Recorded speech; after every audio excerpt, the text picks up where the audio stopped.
Arruma hoje em dia, com a internet, você vai em qualquer lugar.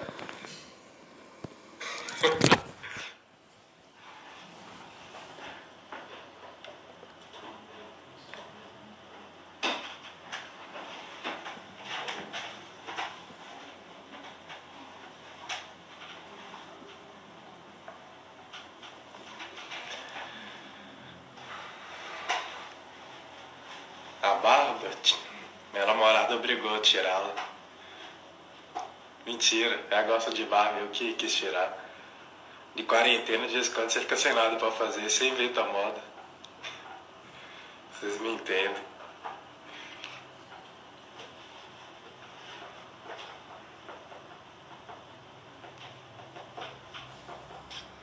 Pessoal, quem quiser acompanhar, hoje nós vamos fazer um estudo, é uma live, uma palestra, mas nós vamos fazer naquele estilo minucioso do Evangelho, que eu gosto muito dessa forma de estudar a Bíblia. A casa dividida, né, é o tema de hoje, está em Mateus 12, 22. Aí nós vamos estudar o 22, 23, 24, 25. E eu acrescentei o 28, porque o 28 ele faz o fechamento da abordagem de hoje, tá bom? Então quem quiser acompanhar, eu vou seguir pela tradução do Haroldo, mas as traduções, as diferentes traduções não atrapalham o entendimento não. Então mais ou menos a mesma linha ali de tradução, né? A forma que foi traduzida.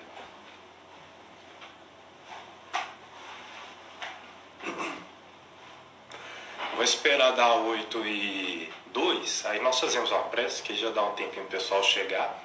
Nós iniciamos. Mário me deu um tema difícil, ele ainda falou que era difícil, mas eu pensei, deve ser nada não. Eu vou estudar lá e vai ser fácil. Foi sim. Só deu eu pesquisando igual um doido hoje.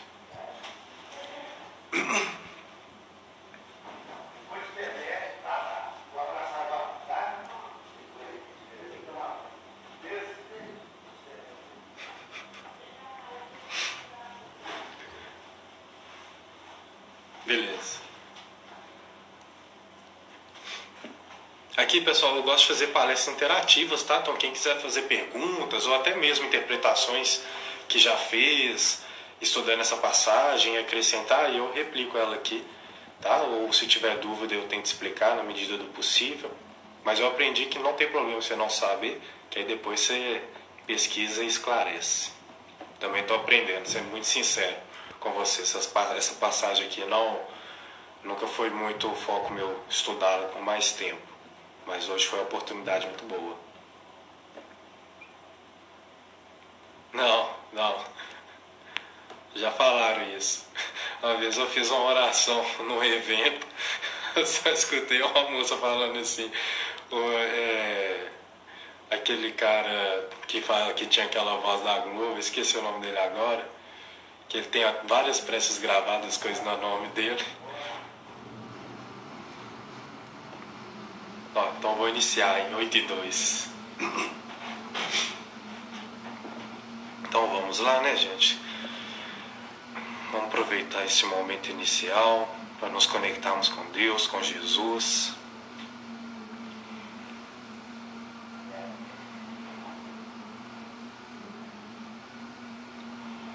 Deus Pai, de infinito amor e misericórdia, graça nós os damos, Senhor, pela oportunidade que o Senhor nos concede de estarmos reencarnados, para mais uma vez tentarmos trilhar o caminho do bem, da fraternidade e da paz.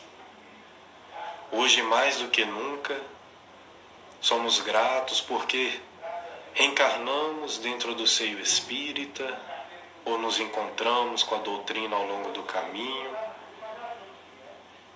Essa doutrina que vem nos consolando, vem nos amparando.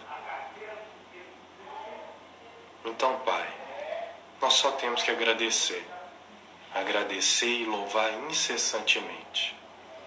Que hoje nossas reflexões sejam dentro do clima de fraternidade, de simplicidade, que possamos levar as reflexões para o nosso dia a dia, contextualizando com a nossa dinâmica de vida, de convivência.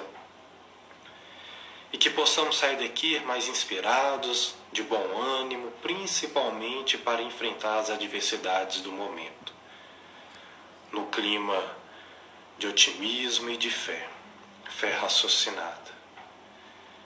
Então nós agradecemos por tudo e que assim seja. Então, pessoal, vamos que vamos, né?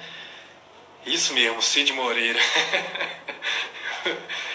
Para quem chegou depois, pessoal, nós vamos estudar os versículos 22 a 25 e vou pegar o gancho do 28 para finalizar, do capítulo 12 de Mateus, tá bom? Quem quiser pode fazer pergunta, pode acrescentar, que eu gosto demais.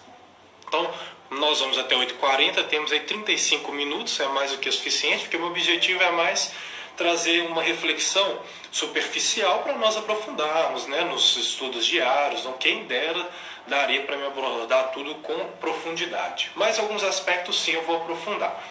Como eu disse, eu vou fazer no modelo do minucioso, né, que é um estudo onde que nós tentamos extrair o máximo possível de conhecimento espiritual da passagem evangélica.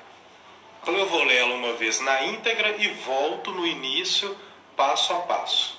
Então tá lá.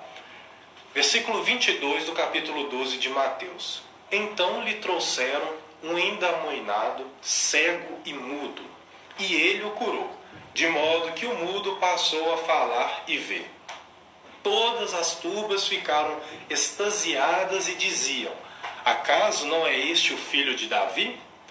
Mas tendo ouvido isso, os fariseus disseram: ele não expulsa os daimones senão por Bezebu, o chefe dos demônios, dos daimones. Jesus, porém, conhecendo as reflexões deles, disse-lhes: todo reino dividido contra si mesmo está deserto, e toda cidade ou casa dividida contra si mesma não permanecerá de pé. E o 28, se porém eu expulso daimones pelo Espírito de Deus, chegou até vós o reino de Deus. Então, vão ser os versículos trabalhados. Vou voltar ao 22, e aí segue assim, ó. Então lhe trouxeram. Nessa primeira parte já tem uma reflexão muito interessante, porque eu estava vendo alguns estudos, e aquelas pessoas que dedicam mais tempo aos estudos evangélicos, eles perceberam que... Só um instante, orientação aqui do Mário. Opa. Colocar no silencioso para não acontecer.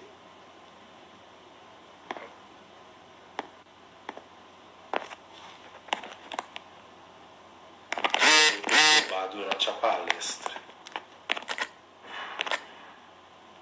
Pronto. Coloquei no silencioso. E aí, pessoal, tirei o vibrador também. É porque ele vibra quando eu tiro. E aí, pessoal, esse lhe trouxeram, essas pessoas falaram que na maioria das vezes que essa expressão ela aparece, geralmente os fariseus que estão trazendo essas pessoas. Por quê? Porque os fariseus tinham uma intenção muito ruim de testar Jesus. E eu fui ler desde o início do capítulo 12, Jesus realiza muitas curas. O capítulo 12 talvez seja um dos mais espinhosos, porque ele fere muita tradição da época. Jesus faz cura no dia de sábado, Jesus cura dentro do templo. Então, os fariseus, eles ficam extremamente irritadiços.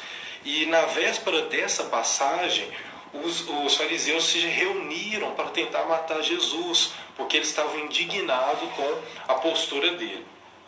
E então, fala que Jesus, saindo ali da região onde ele estava, com uma turba, uma multidão, lhe trouxeram. Então ele já estava com os discípulos, provavelmente quem trouxe foi os mesmos fariseus, que nos versículos anteriores estavam bolando planos para pegar Jesus e o matá-lo, né? Colocaram em erro. Então aqui é uma percepção interessante, porque Jesus já está numa situação delicada. né? Ou seja, eles vão trazer o homem para curar. Se Jesus curar, eles vão atribuir ao demônio, que é o que vai ocorrer. Se Jesus não curar, Jesus não tem o poder. Então olha só que desafio, né? E aí segue falando assim: um endemoniado, cego e mudo. E eu fico imaginando a perspectiva espiritual. Obsessão todos nós sofremos, né? O endemoniado é aquele que sofre influências do demônio, né? Que na visão deles era que estava possuído pelo demônio, refutado pela doutrina. Não existe situação, né, de um espírito habitar o nosso corpo, né? Mas sim uma ligação mental que pode gerar fascinação, pode gerar, né, a subjugação, a obsessão, depende do nível, mas não aquela entendida de que realmente o capeta entrava no corpo. Essa a doutrina já refutou por muito estudo que Kardec realizou. Agora, a questão dele ainda ser cego e ser mudo, eu fiquei pensando, poxa, mas que provação é essa? Você tem um obsessor, você vem cego, você vem mudo, e isso me levou então a perceber que esse espírito, né, quem estava nessa condição, ele trazia uma bagagem expiatória muito severa, né? Ou seja, em oportunidades passadas, ele deve ter feito, né, várias transgressões às leis divinas para vir num quadro tão triste, porque ele, para a vida atual, ele era pouco expressivo, né? Então imagina só o pouco que ele podia ter de faculdade, de habilidade, de recursos, né? Tirando a cegueira e a surdez, eram complicados pela obsessão. Pensa bem essa situação, né? Já não consegue interagir com o mundo externo de uma maneira fluida, ainda tinha que lidar com obsessores. Imaginemos nós nessa condição. Então é um quadro muito triste, é um quadro desafiador que é levado para Jesus, porque, como a reflexão os fariseus querem testá-lo. E aí segue a narração falando assim: e ele o curou. E aí ele curou. Só ali aqui, ó, a Cleusa está falando.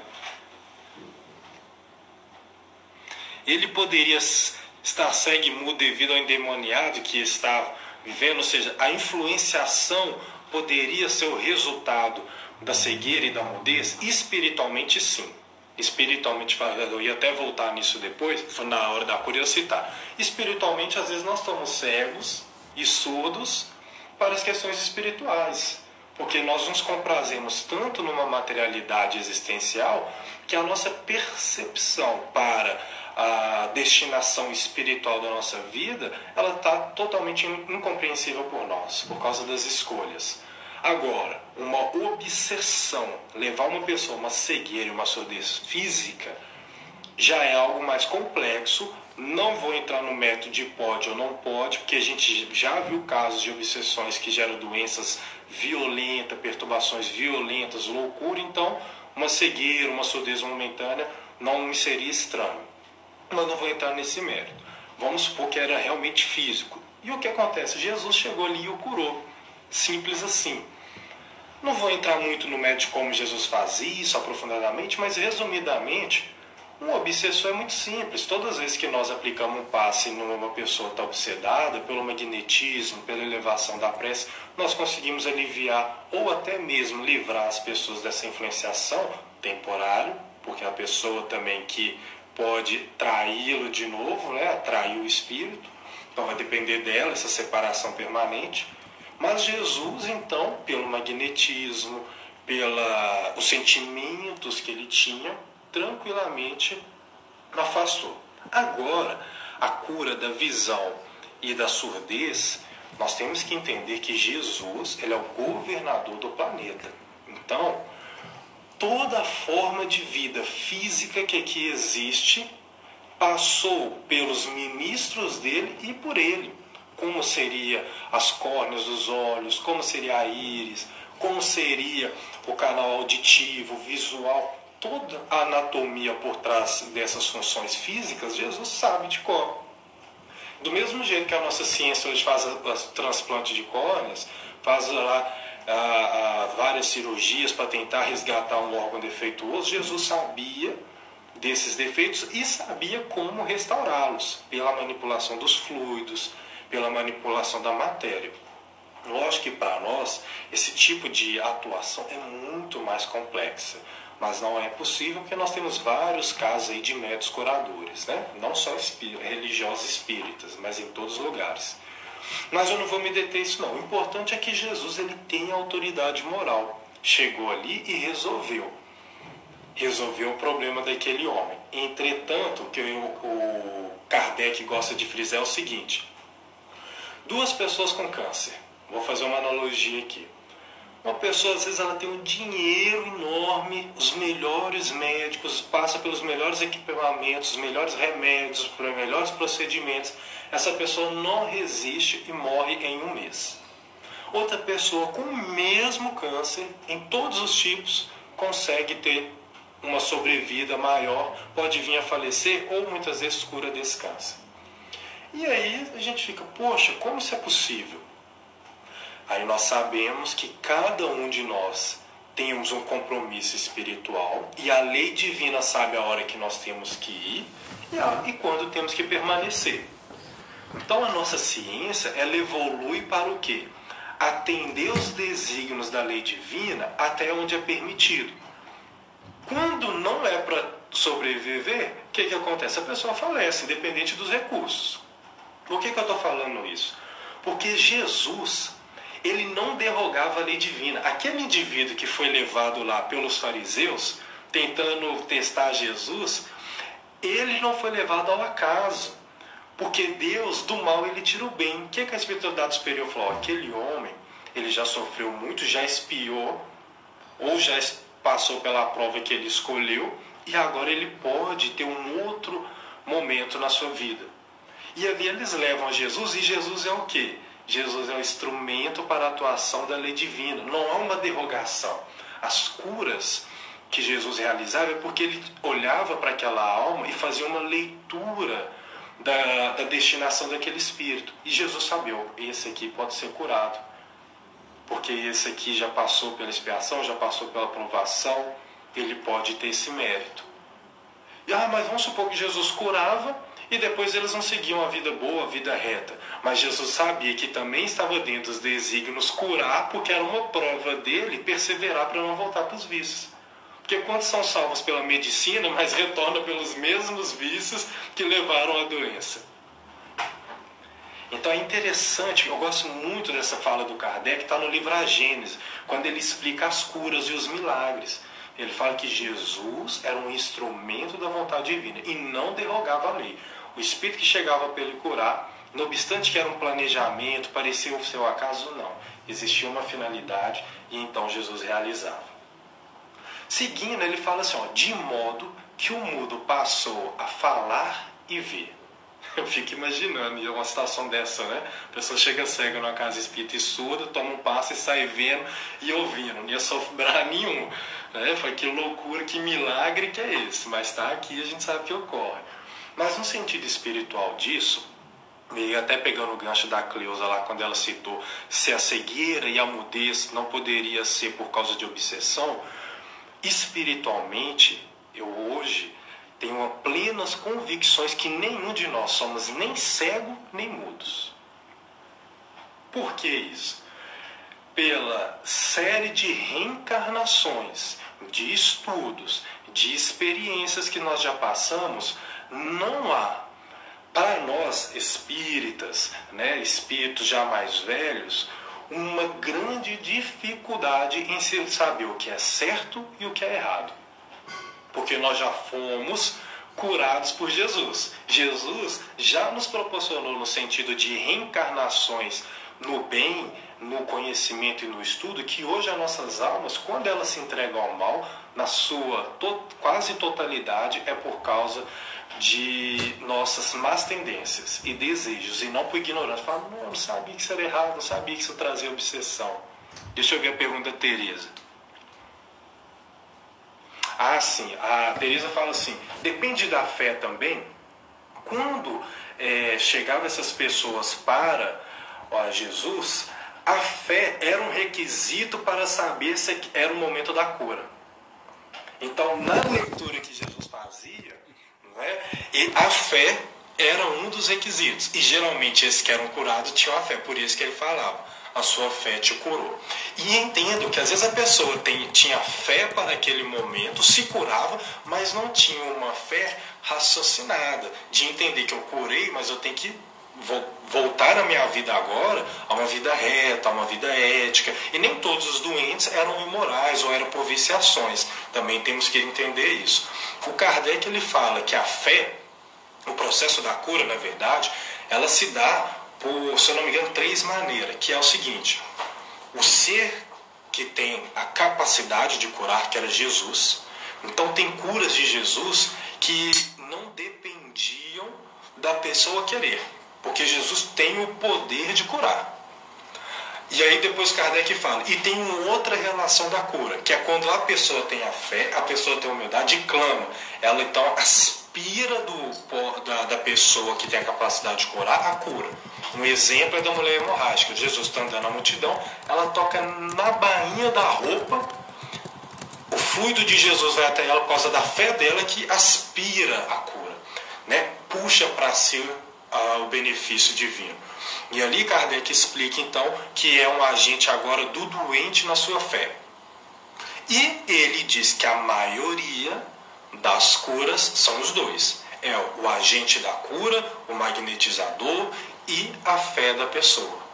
Então geralmente tem uma relação, mas pode acontecer uma cura sem a fé, sem o desejo, porque a pessoa detém o poder, mas lembre que eu tenho a cura, eu tenho o poder, vou lá, a pessoa nem quer, mas eu curo. Mesmo aí, só se cura porque os desígnios divinos permitiu, porque nada foge, né, à vontade divina. Seguindo então os versículos, ele fala assim, todas as turbas ficaram extasiadas. O Haroldo, ele põe uma nota no extasiadas e fala assim, fora de si. E eu acho que hoje, no nosso século XXI, nesse início do século XXI, está todo mundo extasiado, seja para bom ou para ruim, porque nós estamos perdendo o bom senso, a prudência. Nós estamos numa euforia por causa da política, por causa da pandemia, por causa da crise econômica, e nós estamos perdendo o discernimento. E a euforia, o entusiasmo, né, que tira a razão, que tira a prudência, é pernicioso. Eu nunca me esqueço, quando eu faço qualquer estudo que fala de entusiasmo, de euforia, de alegria excessiva, do nosso lar, quando André Luiz ele tem a oportunidade de ver a mãe dele pela primeira vez. O André Luiz fica louco na hora que vê aquela cena, aí ele vai narrando a emoção, o choro, soluçando. Primeira coisa que a mãe dele fala, adverte ele. Fala, André Luiz, a alegria em excesso é prejudicial. Eu olhei para aqui e falei, gente, o cara tá 8 anos no umbral, vê a mãe dele adverte que a alegria em excesso é prejudicial. Que ela advertiu o André Luiz que se você não tiver discernimento, você machuca as pessoas até na sua alegria, até na sua euforia. E o Kardec, né, que é o bom senso encarnado, ele nos fala isso. Nós temos que saber até aproveitar a alegria. Ela não pode ser algo assim desgovernada, né? Eu lembrei aqui do dia que eu tirei carteira. Eu saí pulando os bancos da rua, correndo no meio da rua. Isso, imagina se um carro me atropela. A alegria me levaria para o hospital. E assim, essa é a noção. E a realidade hoje é isso. Aí as pessoas veem um político, um religioso, nossa, esse é o Messias, esse é o Salvador, olha o que ele faz. Mas nós esquecemos que essas pessoas, elas não resolvem nada do nosso problema íntimo. Elas não nos colocam em nenhum nosso lar, em nenhuma colônia espiritual. Não é eu ficar entusiasmado pelo bem que se faz, que eu estou fazendo esse bem. Já é um indício que eu me preocupo com o bem. Mas o que é importante é o se eu faço esse bem. Então é importante fazer essa diferença. E aí as turbas lá entusiasmadas, né? O cara que era obsediado, surdo, cego, voltou a ver, tá falando. Uma loucura, vocês imaginam aquilo há 2000 anos atrás, que bagunça que não virou. Todas as turbas ficaram extasiadas e diziam,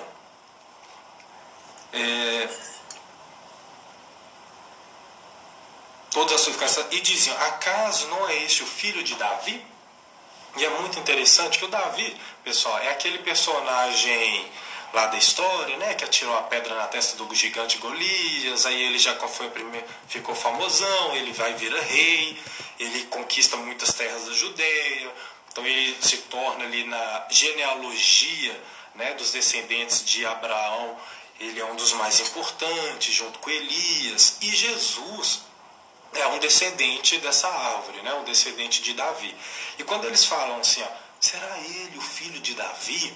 É porque essa expressão estava associada ao Messias, né? Porque existem várias profecias, e aí então eles se expressavam assim: será ele o filho de Davi, o Messias que vai vir para dominar, para se tornar o rei, etc, etc?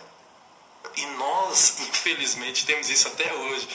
Será que o Papa não é o Messias?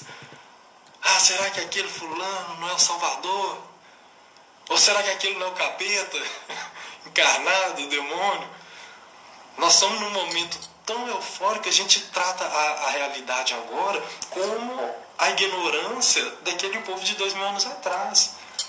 Será que não é Jesus? Será que não é Emmanuel? Isso daí deve ser o Emmanuel encarnado.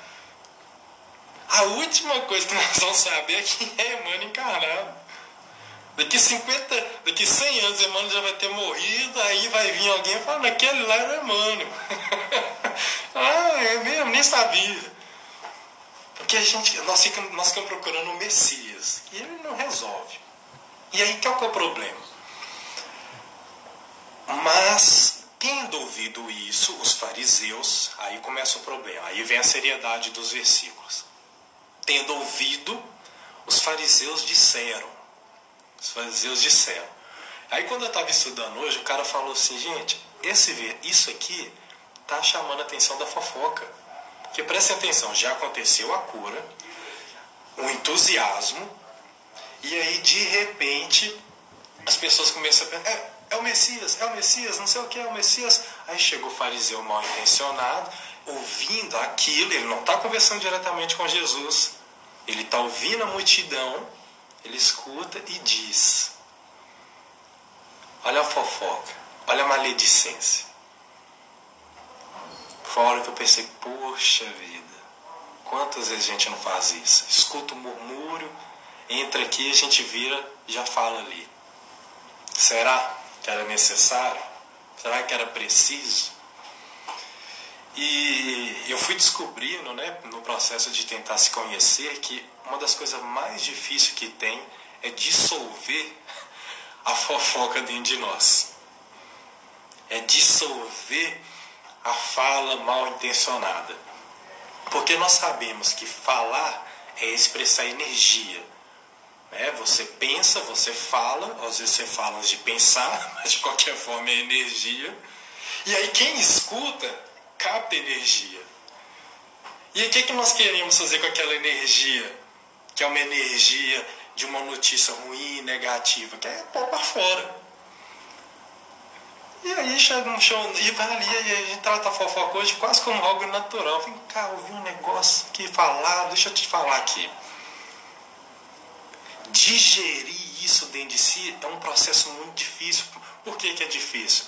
Porque para contrapor uma energia negativa, uma informação negativa, ou às vezes nem é uma informação negativa, mas vai passar a ser quando você a falar com outra pessoa que não precisaria de saber. Por que é difícil? Porque para lidar com essa informação, com essa energia negativa, nós temos que mudar o nosso foco para algo positivo.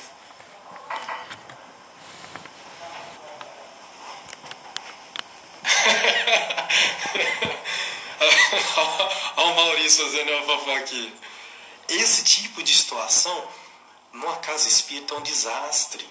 Ah, ouvi falar, estou passando aqui, mas nem sei se é verdade. Você já viu, o grupo do WhatsApp é perfeito nisso, né? Olha como é que nós temos tantas dificuldades morais. Tem que ter uma CPI no Congresso para buscar fake news.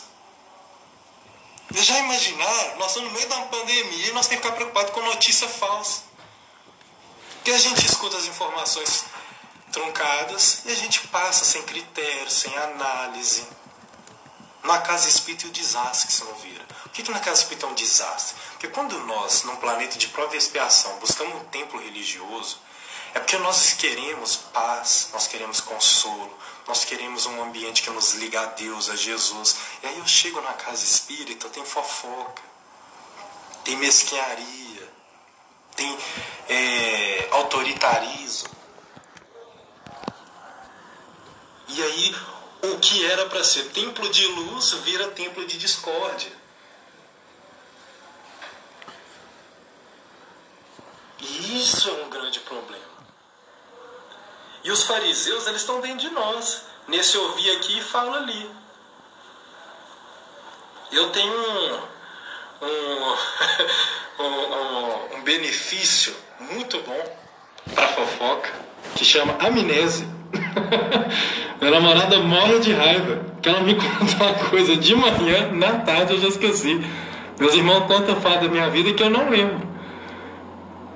Mas esse recurso não é um recurso espiritual, porque o espiritual é eu sei, mas eu não vou falar.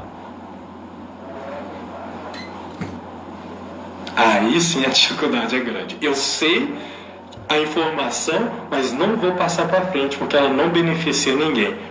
Porque é verdade isso? É bom? É útil? É a peneira, né? E aí o que eles disseram? Eles falaram assim, ó. Mas tendo ouvido isso, os fariseus disseram: ele, Jesus, não expulsa os daimones, senão por Bezebu. Bezebu é um sinônimo, né, de demônio que os hebreus associaram. Na verdade ele é um deus dos filisteus. E aí foi introduzido para a cultura hebraica como sinônimo do chefe dos demônios. O chefe dos daimones. E olha o que eles começam a fazer com a turma. Não fica entusiasmado não, viu? Esse cara aí, ó, ele cura é pelos demônios. Ele é mal intencionado, a procedência dele é ruim. Que eu fico me vendo isso demais. Às vezes chega alguém pra você, olha que situação, chega, não, fulano fez uma coisa boa, me ajudou, ou ajudou Beltrano, ou não sei o que. Aí você vira, não, mas é que sei de umas coisas que essa pessoa faz, ele não é isso aí não, viu? Primeiro, a pessoa não sintetizou a boa ação daquela pessoa na ação. A pessoa é muito mais do que isso. E você também não vai denegrir a pessoa por causa de uma outra má ação dela. E nós temos isso, de fazer as pessoas serem atos isolados delas. A gente não leva nem em conta quantas encarnações para trás essa pessoa tem ali guardada dentro de si. E os fariseus mais intencionados falam, não, esse daí não é filho de Davi nada não. Daí trabalha com os obsessores. O que eles vão falar? Esse médio aí é mistificado. Essa mensagem dele aí é boa, mas as outras é tudo ruim. Então eu estou trazendo para o contexto espírita, porque é a realidade que nós estamos inseridos, mas isso se aplica a qualquer ambiente. Né? Não, meu primo fez uma ação boa. Não, mas isso aí não é bom assim não, viu? Daí deu um trabalho quando era mais novo.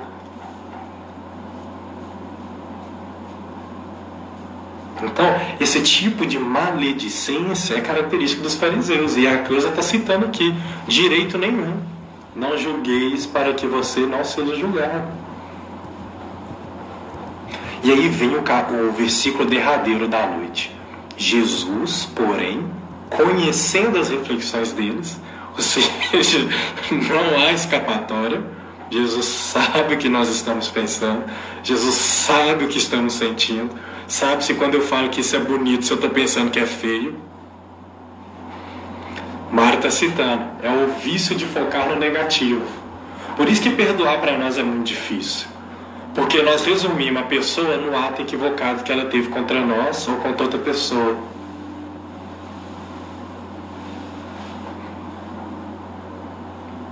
E aí vem o 25 que é derradeiro. Conhecendo as reflexões deles, os discípulos, todo o reino dividido contra si mesmo está deserto. E toda cidade ou casa dividida contra si mesma não permanecerá de pé. Então o que ele está falando? O que está dividido não permanece. Então eu vou fazer o seguinte, ó. vou pegar as 3 citações de Jesus. Se ele citou os 3, não deve ter algum tipo de interpretação diferenciada. Ele fala reino, ele fala cidade, ele fala casa. A casa, como é o menor dessas 3 expressões que ele usou, e como mais ele usa essa expressão casa como templo íntimo, nós vamos pegar a casa como a nossa intimidade, cidade como as nossas relações sociais e reino universo. Então Jesus, o que ele está dizendo? Depois de perceber as reflexões: todo reino dividido contra si mesmo está deserto. Se o reino é o universo, quem que é o rei do universo? É o Deus, o Criador. Deus não se contradiz. E é por isso é bom nós voltar no Livro dos Espíritos para lembrar: Deus é único, Deus é imutável, Deus é imaterial, soberanamente justo e bom. Então Deus, tudo que Ele faz tem plena justiça na sua execução, na sua finalidade e plena bondade. Então o universo não é deserto. Tá, como é que você sabe? Olha a organização, vá ver os estudos científicos. Está tudo acontecendo na mais perfeita harmonia. Então o universo não está dividido. Deus se entende com as suas leis, com a sua vontade e nas suas relações com os seres. Agora, vamos ver os seres.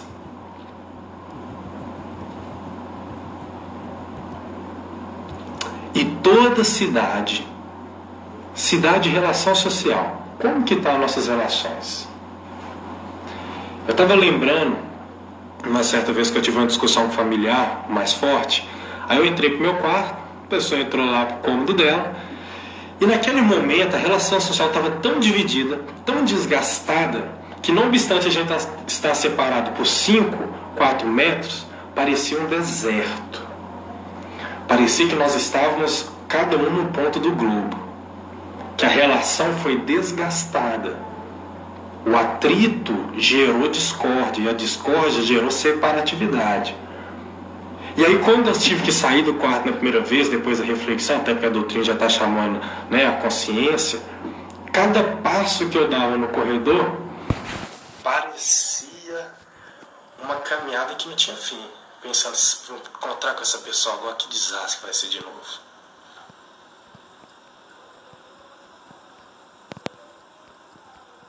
E aí, quando Jesus fala que uma cidade dividida, ela não se mantém em pé, é isso. Quando dentro de nós relativizamos os ensinamentos do Evangelho e as demandas do mundo, nós vamos estar divididos e nossas relações serão afetadas. Não tem jeito. Então, nós temos um péssimo hábito, que é o do seguinte: pegar o Evangelho e a doutrina para justificar o que eu entendo como melhor. Não, está tendo uma discussão ali, deixa eu ver onde que na Bíblia fala o que eu estou pensando. Enquanto eu tenho que ler a Bíblia e mudar como eu penso. E nós não entendemos assim. Está tendo uma discussão política, deixa eu ver na Bíblia onde justifica o que eu entendo que é melhor para o político. E na verdade é qual era a política de Jesus, que essa é que eu vou vivenciar. Totalmente diferente. E por que isso acontece? Quando a gente relativiza as nossas relações, relativiza e gera atrito, gera deserto, não se mantém em pé, seja na casa espírita, seja nas nossas relações familiares, porque a casa está dividida. Ou seja, o meu íntimo ainda não se resolveu com Jesus. E uma vez no estudo, um espírito chegou e soprou no meu ouvido assim: comenta aí no grupo aí, para ajudar o entendimento aí de como a gente sabe se a nossa postura está correta. Eu pensei, não, vou falar, né? Fui bem intuído. Falei, gente, para saber se nossa postura que a gente faz está certa, é só imaginar se Jesus faria. Só eu que lembro dessa fala, virou uma perseguição. Eu sou cobrado incessantemente a lembrar tudo que eu faço agora, que ninguém do estudo lembra, só eu. Na verdade, isso que ele está falando para mim, não era para mim falar para ninguém. Ou seja, se quando eu vou fazer uma ação eu não consigo ver Jesus do meu lado fazendo a mesma coisa e me incentivando a continuar, para por aí. Não relativiza a ação, não justifica a ação. Não busca recurso para falar que está certo aquilo que você sabe que está errado. O O Evangelho não está para justificar nada. Ele em si se justifica em si mesmo. Somos nós que temos que justificar a nossa conduta no que está no Evangelho. E aí está o desafio. Porque quem quer isso? Quem de verdade quer abrir mão de seus interesses para viver como Jesus viveu? E aí a casa divide. Se acabar a quarentena, nós não entendemos essa lição de Jesus, ela não vai resolver nada. Ela vai ser só mais um fato triste e traumático da nossa história. E é o que eu tenho pensado. Se eu não voltar para o meu centro espírita diferente, não espero que o centro espírita melhore. E aí, finalizando, 1 minuto, eu coloquei o 28 aqui. Se porém, Jesus fala, não, se porém eu expulso os dæmones pelo Espírito de Deus, e não dos demônios como vocês me acusam, chegou até vós o reino de Deus. E aí, isso aqui, gente, é para nós dormirmos em paz.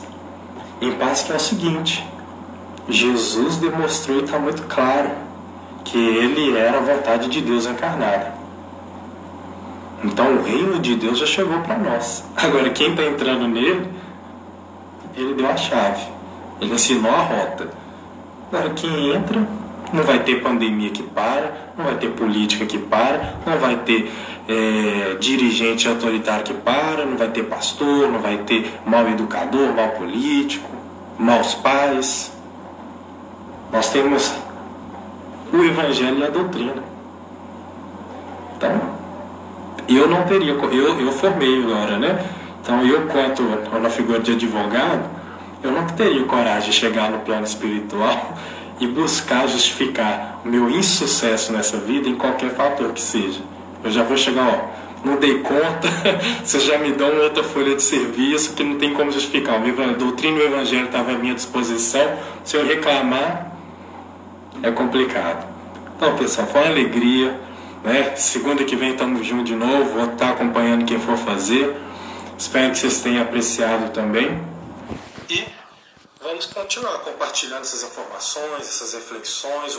Essa interpretação que eu dei não se fecha aqui, ela se expande para muitas outras, né?